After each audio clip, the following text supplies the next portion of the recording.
To be honest, the moment I heard Singapore Prime Minister Lawrence Wong's recent statement that China should stop dwelling on historical issues with Japan, should forgive Japan, and look to the future, my first reaction was to make a video to tear apart this shameless remark. But my SSD died, and even after restoring my backup machine, I still lost some data, so I simply do not have time to record a video right now. First of all, it is highly inappropriate for the Singapore Prime Minister to make public comments on the sensitive issue between China and Japan. Singapore regards Japan as a reliable partner in Southeast Asia, but is China not one as well? Whether in economics, culture, or any other field, China is geographically closer to Southeast Asia and cooperates much more closely with the region. Since both countries are important partners, when sensitive historical disputes flare up between China and Japan, Singapore could perfectly well remain silent and refrain from commenting. That would actually serve Singapore's national interests far better. Even if he completely sets aside the grave crimes the Japanese committed in Southeast Asia and Singapore itself, purely from the perspective of professional ethics as a head of government, he should never have made such a stupid statement. Moreover, he seems to have forgotten that he is only the Prime Minister of Singapore. It is precisely because major powers like China show respect to Singapore that he himself is respected and has any voice on the international stage. If China stopped respecting Singapore, he would be nothing more than an ordinary mayor. His behavior constitutes serious overreach. It does no good to Singapore, and does no good to him personally. To put it bluntly, and without any politeness, his brain is broken, and he should go to the hospital for a checkup immediately. Second, why does he not go and persuade Ukrainians to forgive Russia, persuade Europeans to forgive Russia, or persuade Israel to forgive Germany and forgive Hamas? Why does he not tell the United States to drop its religious prejudice and stop its aggression and suppression of Muslim countries? Because he knows perfectly well that in American eyes he is nothing at all.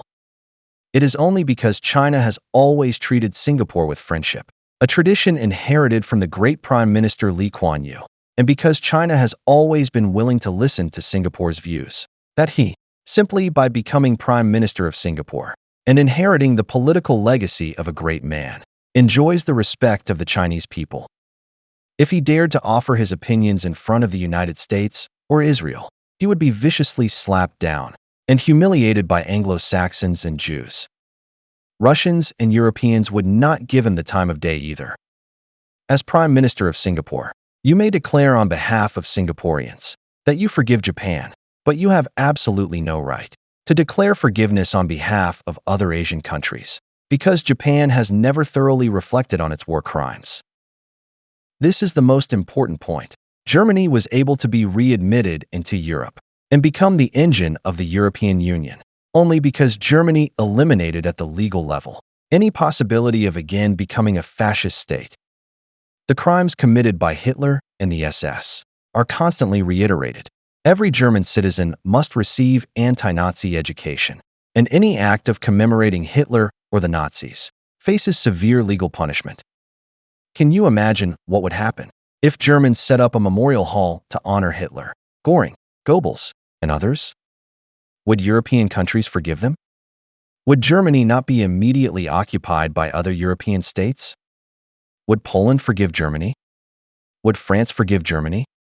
Would Israel not send fighter jets to strike German soil directly? Are the disputes between China and Japan caused by China being unable to let go of history? Is it not rather because Sanai Takaichi and Japanese right-wing elements are trying to overturn the post-World War II order and rearm Japan? They claim Japan did not lose the war, it merely ended it. Yasukuni Shrine enshrines Class A war criminals, such as Tojo Hideki and Yamamoto Isoroku, along with a huge number of butchers who massacred Chinese people. High-ranking Japanese officials keep visiting Yasukuni Shrine. Is that something that can be forgiven? Can Chinese people just let it go? South Korea, North Korea, and Russia have still not forgiven Japan to this day. Why do you not go and persuade the people of those countries to forgive Japan? I know that in the hearts of certain banana people, they are neither descendants of Chinese nor yellow-skinned. They consider themselves honorary whites.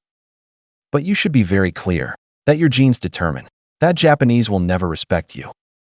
If China fails to stop the revival of Japanese militarism and Japan invades Southeast Asia again, Singaporeans will not escape the same fate of massacre and humiliation they suffered last time. Third, I want to say one thing to all Singaporeans. Stop constantly emphasizing on the internet that although you are ethnic Chinese, you are essentially different from mainland Chinese. That Singapore is a sovereign country is common knowledge in China. We Chinese have never forcibly demanded that you identify with China. But you should remember this, since you are not Chinese. When it comes to issues that touch raw Chinese nerves, if you cannot support us, then shut up. How did a former senior Taiwanese official describe you? A booger-sized country. A huge number of Chinese companies invest in Singapore, and a huge number of wealthy Chinese move assets there. Why do they not go to Japan or the United States? Is it not precisely because of this cultural closeness?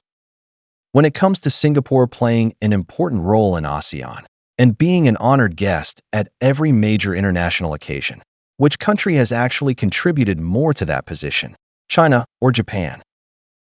Respect is mutual. The reason Chinese respect you is indeed the shared cultural bond. You are free to have no self-respect, but do not demand that China lower itself to your level. We are the descendants of the dragon. We can endure hardship and low points, but a dragon is still a dragon. Sooner or later it will soar into the sky again. Toward yapping vicious dogs on the ground, it will never show mercy. If you want to be dogs, that is your choice, but do not try to persuade us to be dogs as well. Have you Singaporeans not visited the memorials to Japanese atrocities in your own country for a long time? Hurry up and review them, because at the rate your prime minister is going, one day he might award Tojo Hideki the title of honorary citizen to thank him for using his whip to mold a batch of spiritual Japanese living in Southeast Asia. Finally, although I am furious, the moment to settle accounts with Japan has not yet come. Chinese people still need to remain rational. Japanese militarists are nothing more than a dog, tolerated and shielded by the United States. As long as Chinese calmly focus their energy on competing with the United States and defeat their American daddy, those Japanese will be completely tamed. Every source of chaos in Asia ultimately comes down to the contest between China and the United States. Keyboard warrior arguments achieve nothing. Only facts carry weight. Even now, I still remember 20 years ago when I argued with Westerners on forums. From their words, I already saw the decline of the Western world. Their stupidity and ignorance make them unfit to lead the world. Every single debate I had with them back then has, by the facts of today, been completely won by me. But if I had poured all my energy into trading insults with stupid people, it would not only have brought me zero value, it would have held back my own life development. To be honest, when Lawrence Wong was a technocrat, his professional competence was very good, and I fully recognized it.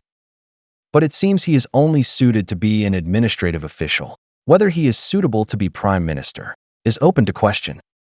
That, however, is ultimately a matter for Singaporeans themselves. After all, they do not mind Japanese paying respects to the war criminals who slaughtered their own forebears. They are very magnanimous. Just as they do not mind Indians urinating on their MRT trains. This is a tolerant country. Maybe the one who is wrong is me. All right, that is it for this episode. See you next time.